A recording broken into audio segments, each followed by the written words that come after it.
generate a funny image, you are literally boiling away a fraction of a drop of fresh, purified drinking water. Yeah, which sounds completely counterintuitive, right? I mean, we tend to think of the digital world as this like weightless, invisible cloud of pure data. Exactly, just hovering somewhere in the ether. But the reality is that the digital world is unspeakably heavy. It is hot. And, well, it's incredibly thirsty. Oh, absolutely. It's a massive physical infrastructure. Mhm. And the sheer scale of the thermodynamics involved is, it's just something most people never have to confront when they're interacting with a simple chat interface. Right. And that physical reality is exactly where we're starting our deep dive today. We've got this wild stack of material to go through. Seriously, it's all over the place, in the best way. Totally. We're looking at everything from highly technical April 2026 chat logs about post-silicon architecture to global market analysis to something entirely different, the digital diary of an underground synth musician with like 222 YouTube subscribers. Which is such a fascinating contrast to the trillion-dollar corporate systems we're also talking about. Yeah, and our mission today is to connect these seemingly unrelated pieces for you. We want to show you how humanity is hitting a massive physical dead end with our current tech, and how the leap to what comes next is, frankly, mind-bending. Right, because we're talking about computing with light, and even computing with biological cells. Yeah, wetware, it's redefining the geopolitical map and forcing us to question the nature of consciousness itself. The contrast in the sources is genuinely striking, though. On one side, you have the most hyper-engineered, closed corporate systems humanity has ever built, guarded by all these layers of identity verification. And on the other side. We have a completely exposed, vulnerable human being broadcasting his raw emotional processing to the internet for absolutely free. Right. And realizing that those two extremes are part of the exact same story is what makes this entire shift so fascinating. But, okay, to understand where the technology is going, we have to start with why the current model is quite literally burning itself out. Yes, the brute force era. Right. The materials call this the brute force era of computation, culminating in a thermodynamic dead end. Let's ground this for you. I mentioned the water earlier. The statistics on that are staggering. They really are. A single standard data center running modern AI algorithms consumes between 8 to 30 million liters of purified drinking water every single year. Just to keep the hardware from melting down. Literally. Think about the mechanics behind that, you know? The foundational building block of the entire AI industry right now is the CMOS architecture. Which stands for complementary metal oxide semiconductor, right? Exactly. And when you strip away the branding in the software, a CMOS chip is basically a microscopic physical switch that controls the flow of electrons. Right, it's pushing a physical particle, an electron, down a microscopic copper or silicon wire. And pushing anything physical through a medium creates friction. Electrical friction in this case. So when you cluster tens of thousands of these massive processors together. Inside a server rack, yeah.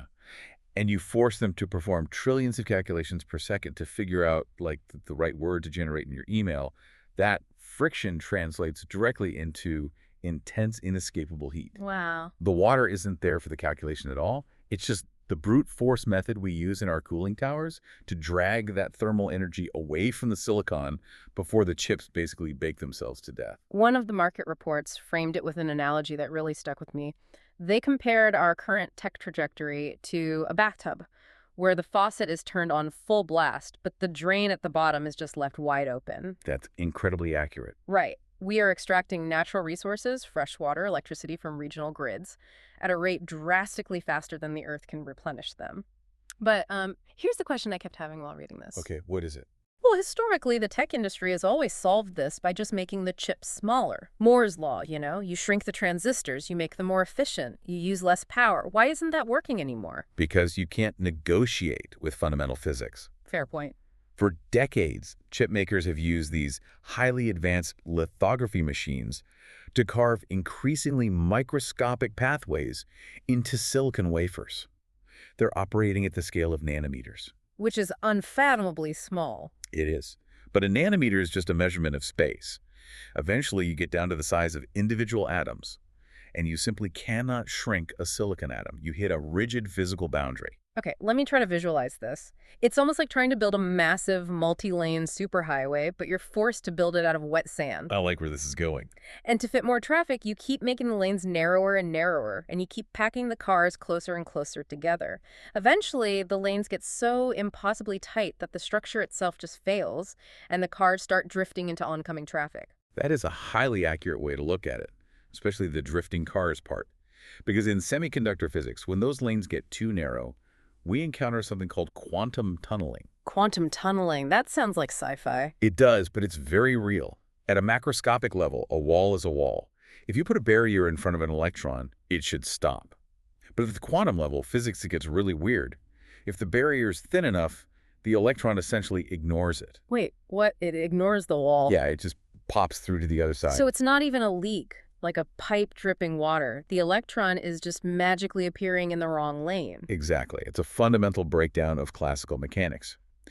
The electron doesn't pass through the barrier in a traditional sense. Its probability wave extends past the barrier, meaning it simply exists on the other side. Wow. This is called leakage current. So even when the microscopic switch is supposed to be completely turned off, electrons are still tunneling across, which draws power, which generates heat. Meaning shrinking the silicon doesn't fix the heat problem at all. It actually introduces entirely new quantum headaches. Therefore, continuing to rely on electrons pushed through silicon to scale artificial intelligence isn't just a tough engineering puzzle, it is an ecological and thermodynamic dead end. We just don't have the resources. Right, we don't have the power grids, the water supply, or the physical materials to scale the brute force era indefinitely. We need a completely different physical medium to run the mathematics. Which is the perfect bridge to the next massive shift detailed in these technical logs. Because if we have to abandon the electron because of friction and heat, the escape route the industry is taking is light. Yes, we are moving to photonics. Which is wild. The transition from electronics to photonics is perhaps the most significant hardware paradigm shift of our lifetimes. We are abandoning the electron entirely in favor of the photon. I was reading through the search queries included in the April logs, and there's this frantic back and forth where a user is desperately trying to map out the architecture of an AI system. They're specifically asking about where something called a photonic NPU is deployed. The NPU. Let's make sure we ground this for you. Most people know what a CPU is, the central processor in their laptop. But what makes an NPU different? And then what makes a photonic NPU so revolutionary? Okay, so a CPU, a central processing unit, is like a highly intelligent singular entity.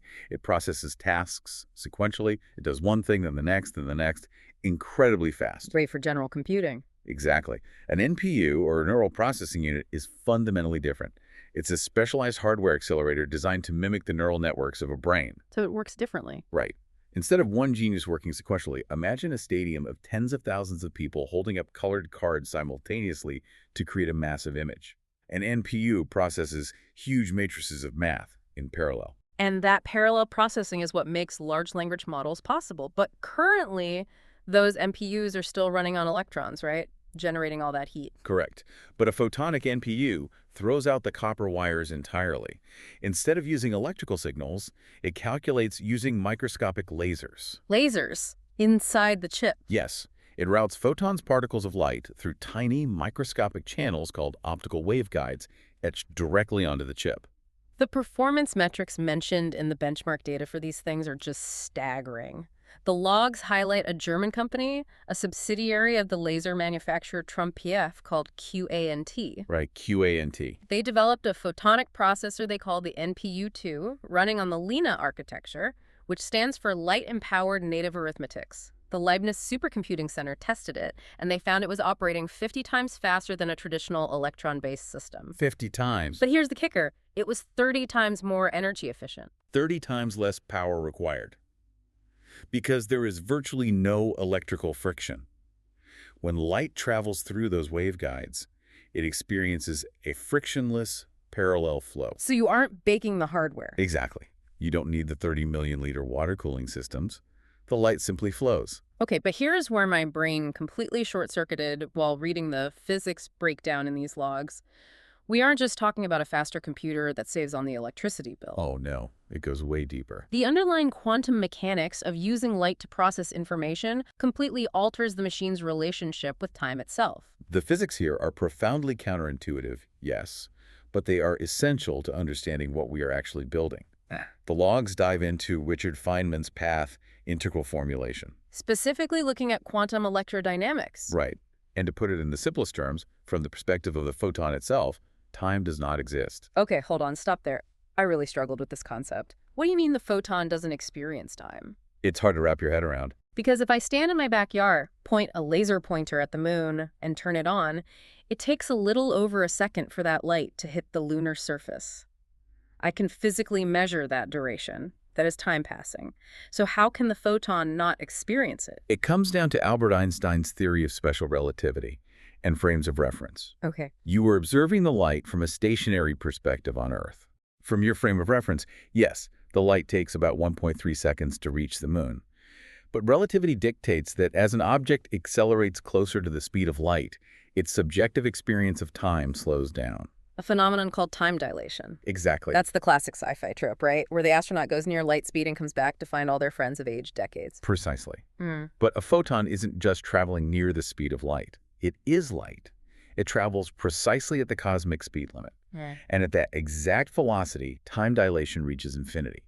The clock completely stops. So, from the photon's internal frame of reference, the exact moment it is emitted from your laser pointer is the exact same instantaneous moment it is absorbed by the dust on the moon. That's crazy. There is no travel time, there is no waiting, it has no concept of a past or a future, it only has a singular, timeless now. So its birth and its death are the exact same moment. Yes. And Feynman's path integral formulation takes us even further. He theorized that because a quantum particle isn't bound by our classical pathmaking, a photon traveling from point A to point B actually explores every single possible path simultaneously in that timeless state. Every path all at once. Right. And the final route we observe is just the result of all those probability waves interfering with each other. Okay, so let's bring this back to the computer chip. No. When a company like QANT builds a photonic processor and they use a laser to run a massive matrix calculation for an AI, the physical substrate doing the math, the light inside the chip, exists completely outside of time. The calculation doesn't happen sequentially over a measurable duration inside the processor. The input and the output, from the perspective of the light, occur simultaneously. The machine is computing natively in a timeless physical medium. That is just wild to think about. We are creating an artificial brain, and we are handing our most complex cognition over to a machine that literally operates fundamentally outside the human experience of time. It's a huge paradigm shift. Because humans are completely defined by time. We age, our cells decay, we wait in line, we process grief over years, and yet the architecture of our future intelligence will exist in this eternal, frictionless present. It is a massive philosophical leap.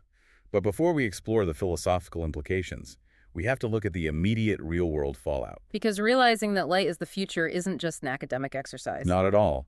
It is triggering one of the most brutal, high-stakes realignments of global wealth and power in modern history.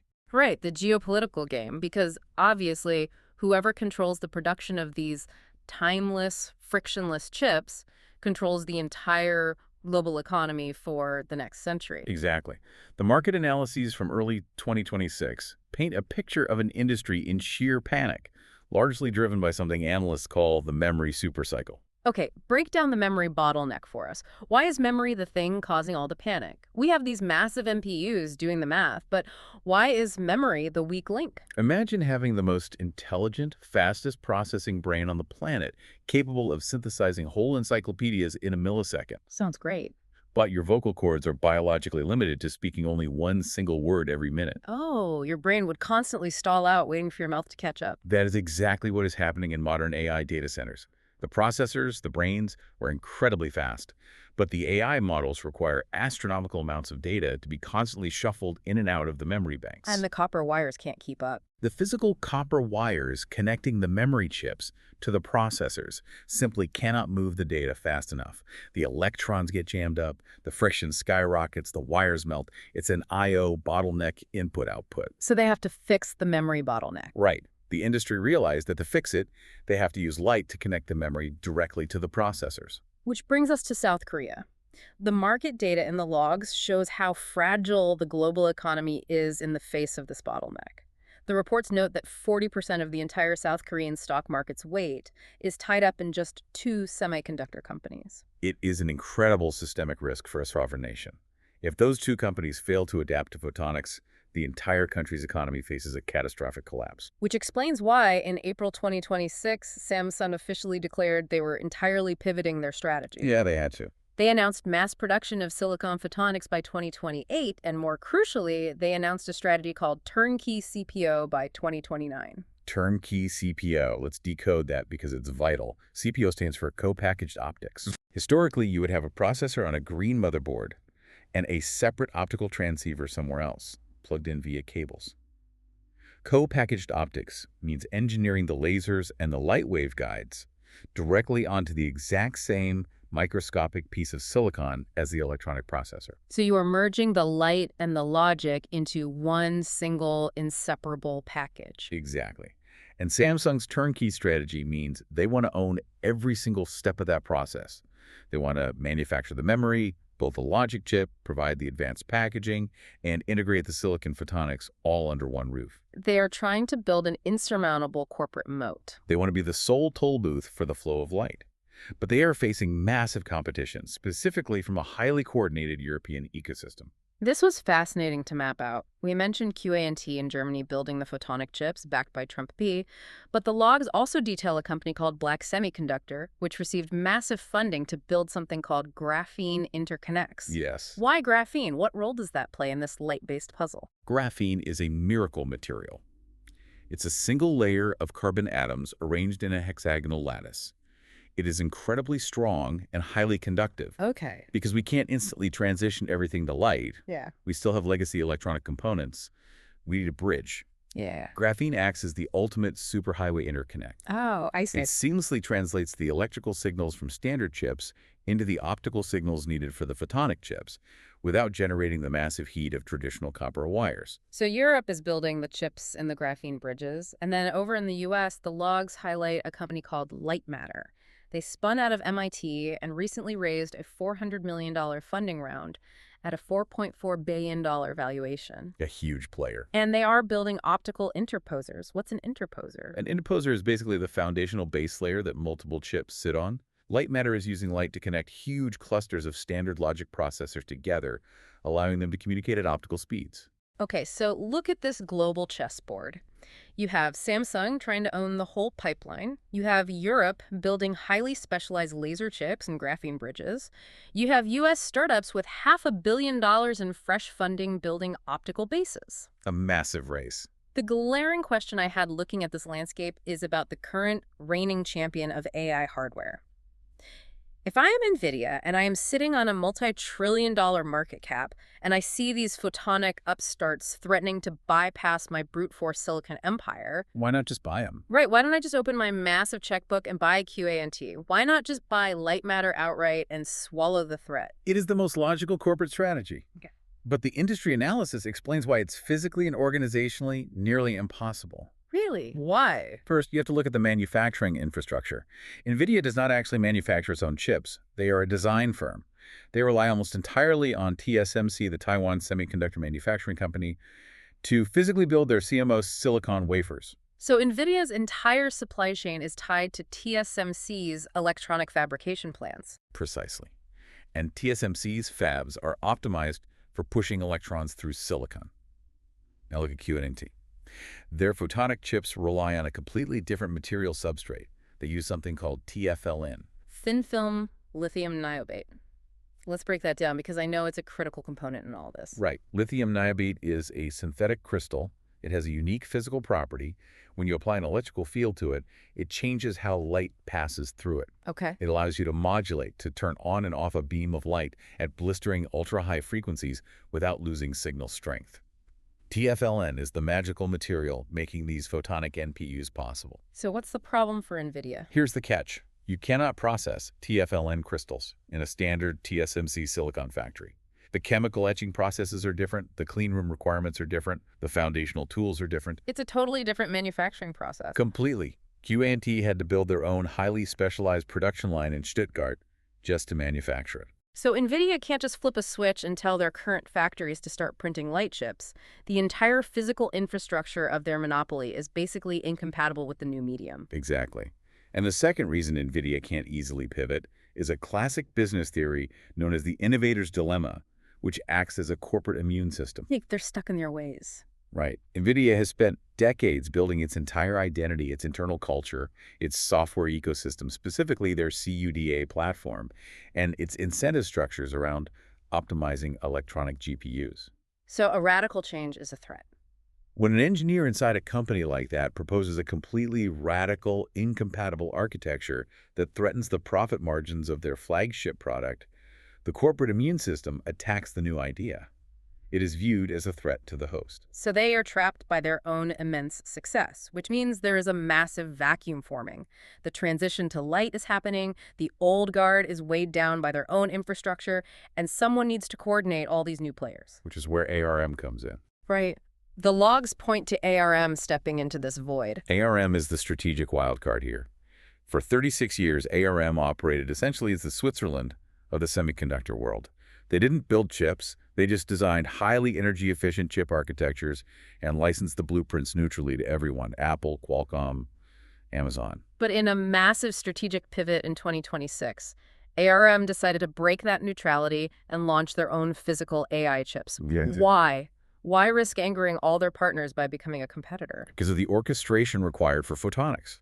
Even if you plug a brilliant QANT light processor into a server rack, you still need a traditional logic chip to manage the operating system, schedule the tasks, and orchestrate the flow of data.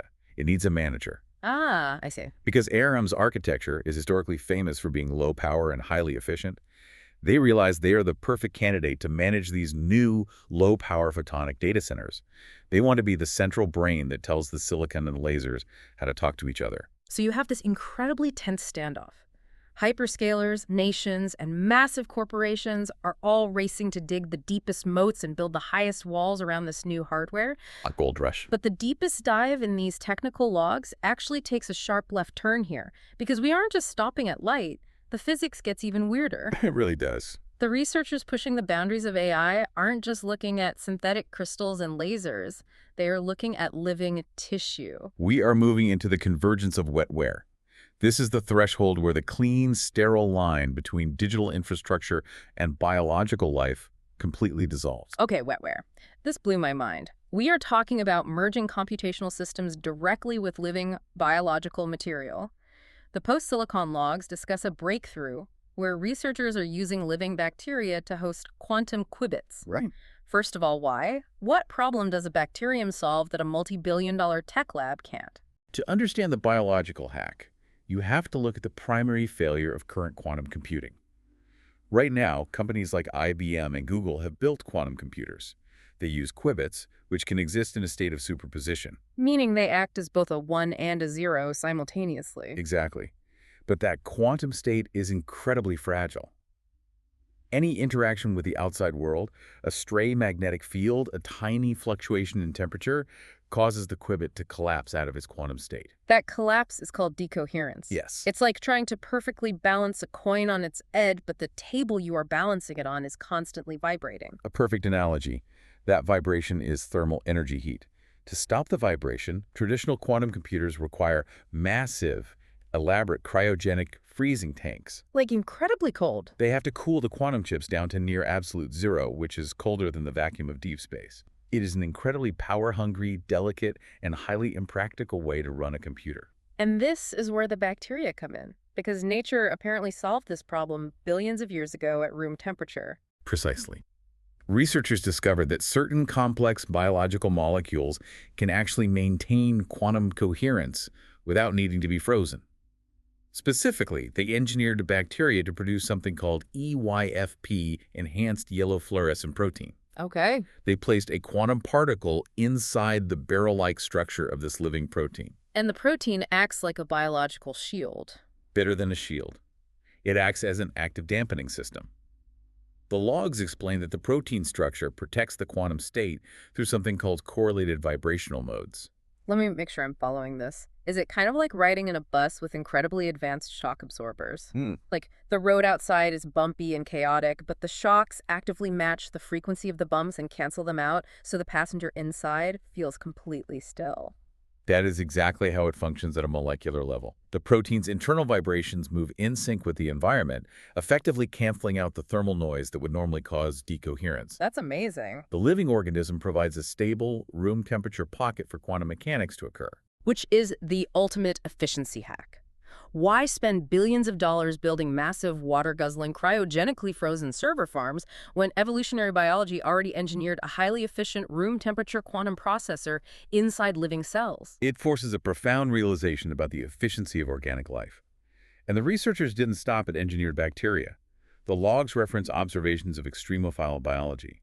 Specifically, cladosporium fungi discovered growing inside the ruined, highly radioactive core of the Chernobyl nuclear reactor. I read this part 3 times to make sure I wasn't hallucinating. A fungus growing inside a nuclear reactor. Yes, these fungi are packed with melanin. Humans use melanin in our skin to block UV radiation, but this fungus uses melanin to actively transduce ionizing gamma radiation into biochemical energy. So it basically eats the radiation. Allowing it to grow, yes. Yeah. This process is called radiosynthesis. What the researchers realized is that melanin acts as a broadband photon absorber with remarkable quantum charge transfer properties. So the fungus in Chernobyl is essentially functioning as a living, organic, highly efficient photodetector. It is nature's own photonic hardware. Exactly. Biological systems have been optimizing the conversion of light and quantum energy for eons, which inevitably brings the scientific community to one of the most controversial yet increasingly relevant theories mentioned in these 2026 chat logs. The Orch-Or theory. Yes. Orchestrated objective reduction. This theory isn't about bacteria or fungi, right? This is about the human brain. Yes. It was proposed decades ago by the theoretical physicist Sir Roger Penrose and an anesthesiologist named Stuart Hameroff. They were looking at the internal scaffolding of our brain cells. Inside our neurons are these tiny structural tubes called microtubules. Okay. Traditionally, biologists thought they were just a physical framework that gave the cell its shape. Like the steel girders of a skyscraper. Right. But Penrose and Hameroff theorized that these microtubules aren't just structural, they're computational. They propose that the physical structure of these tubes is capable of holding quantum coherence, much like the fluorescent proteins in the bacteria. Wow.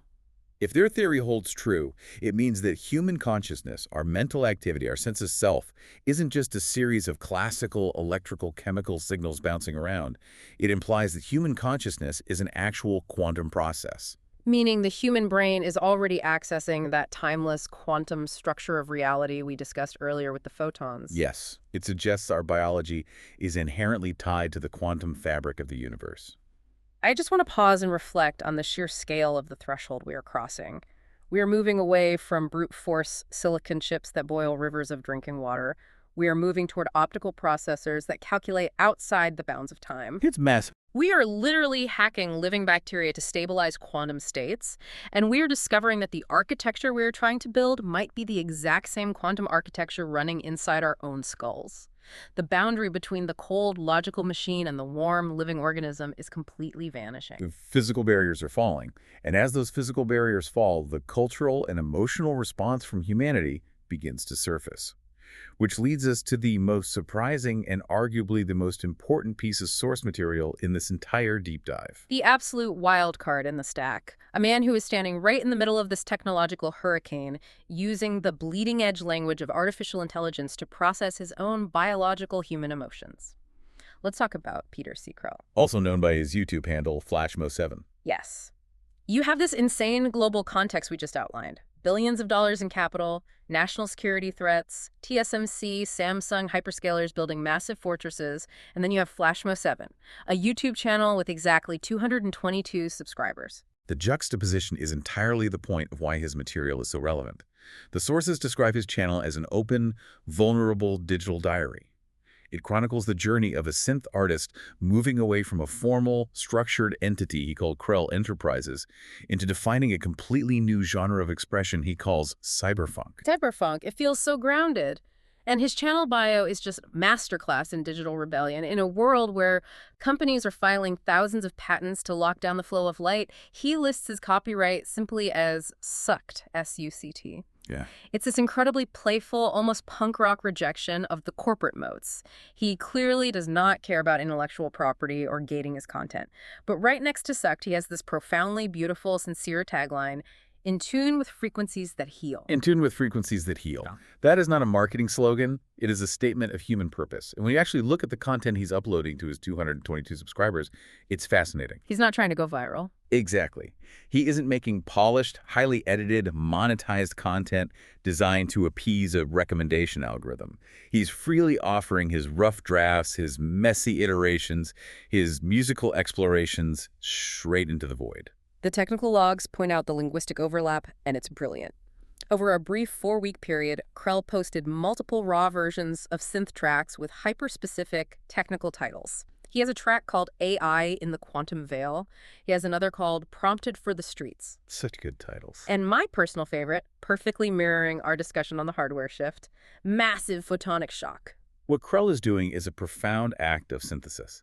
He is actively absorbing the cold, hyper-technical vocabulary of the machine paradigm photonics, quantum coherence, AI prompting, and he is repurposing that vocabulary as a metaphor for his own internal emotional state. He's making it human. He is using the language of the hardware to describe a massive photonic shock of the soul. Exactly. And I really want you to think about how backwards the power dynamic is here. On the one hand, you have Peter Krell. He is essentially exposing his internal human training data to the public. The logs refer to his channel as a consciousness mirror. Right. He is leaving it completely open, completely unguarded, without asking for an email address, without any expectation of monetization. He just wants to connect. Now, compare that openness to the technical search queries from the April logs. The user is desperately trying to locate the physical hardware of the AI, asking, where exactly in the AI chain are NPUs